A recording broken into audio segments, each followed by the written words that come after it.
Hello friends, আজকে আমরা চলে গেছিলাম পাঞ্জাবি ধাবা, বিটি রোডের ওপরেই একদম ধাবাটা।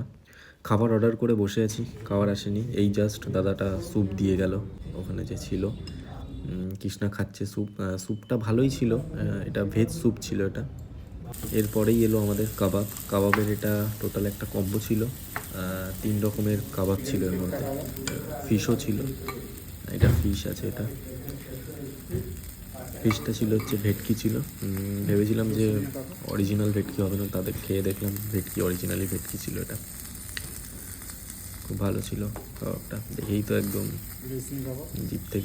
জিভে জল চলে এসছে একদম। কৃষ্ণা কৃষ্ণা এটাকে সুন্দর করে আবার সাজিয়ে নিল, এর থেকে ভালো লাগলো। সব কিছুর ওপরে দিয়ে দিল এদের যে এটা হচ্ছে পেঁয়াজ মশলা টাইপের ছিল এটা। দেখিনি আমি আগে কখনো এরকম, একদম পাঞ্জাবি স্টাইলের। সেই সুন্দর টেস্টি অনেক।